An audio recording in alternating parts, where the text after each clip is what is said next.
السلام علیکم ورحمۃ اللہ وبرکاتہ۔ الحمد للہ والصلاة والسلام علی رسول اللہ وبعد۔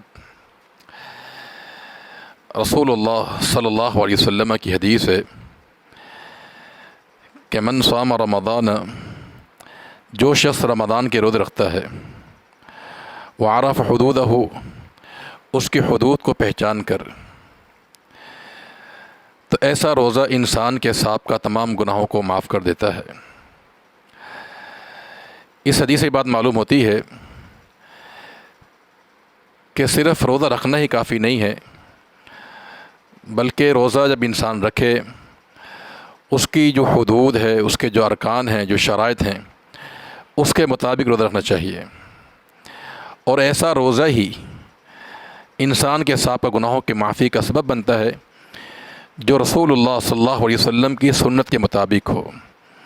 اللہ کے پیغمبر نے جو آداب بیان کر دیے ہیں، ان آداب کے دائرے کے اندر ہی انسان کو روزہ رکھنا چاہیے۔ عموماً دیکھنے میں یہ آیا ہے کہ بہت سے لوگ روزہ رکھ کر کچھ غلطیاں کر جاتے ہیں، غیر دانستہ یا پھر جان بوجھ کر۔ ان غلطیوں کی اصلاح کرنا بہت ضروری ہے۔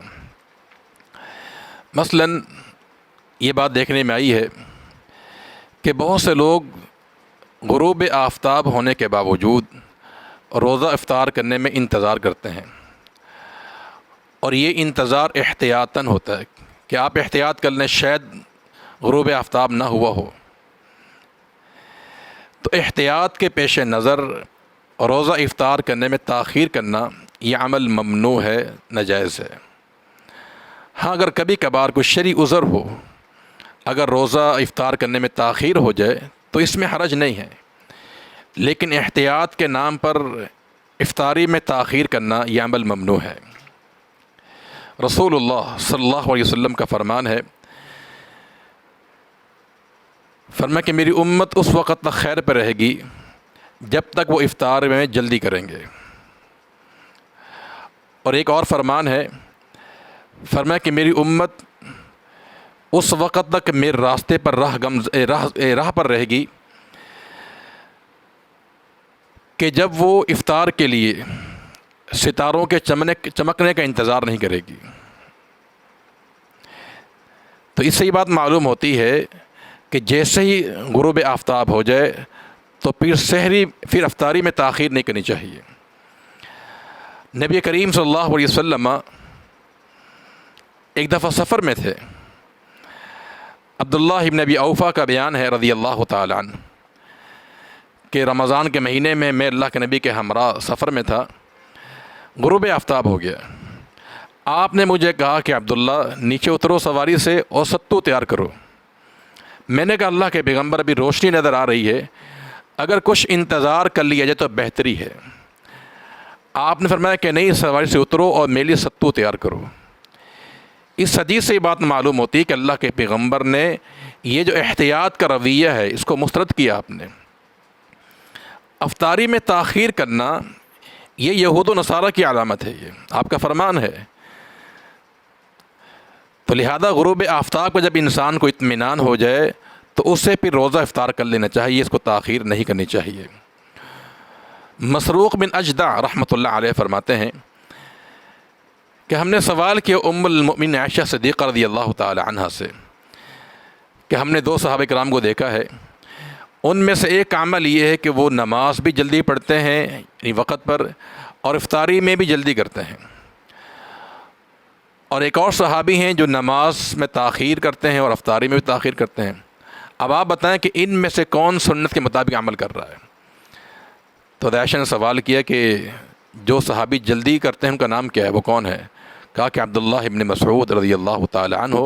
تو آپ نے جواب دیا کہ اللہ کے پیغمبر بھی اسی طرح عمل کیا کرتے تھے۔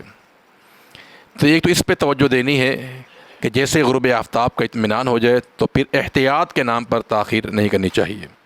نمبر دو، دوسری چیز جو دیکھنے میں آئی وہ یہ ہے کہ بعض لوگ افطاری کے وقت، سنت یہ ہے کہ انسان جب افطاری شروع کرے تو اسے تر کھجور استعمال کرنی چاہیے۔ حضرت انس بیان کرتے ہیں کہ نبی کریم صلی اللہ علیہ وسلم جب روزہ افطار کرتے تو تر کھجور سے افطار کیا کرتے تھے۔ اگر تر کھجور دستیاب نہ ہوتی تو پھر خشک کھجور ان شہارے سے آپ افطار کر لیا کرتے تھے۔ اگر یہ دستیاب نہ ہوتی تو پانی کے چند گھونٹ پی لیا کرتے تھے۔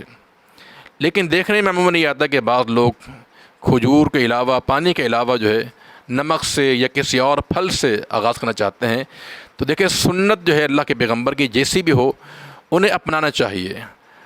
محبوب کی اداؤں سے پیار ہونا چاہیے۔ جس انداز سے اللہ کے پیغمبر نے روزہ افطار کیا ہے اسی انداز سے افطار کرنا چاہیے کہ تر کھجور استعمال کی جائے، اگر وہ دستیاب نہ ہو تو خشک استعمال کر لی جائے، اگر وہ بھی دستیاب نہ ہو تو پانی تو ہر انسان کے پاس موجود ہوتا ہے تو روزہ پانی سے افطار کیا جائے۔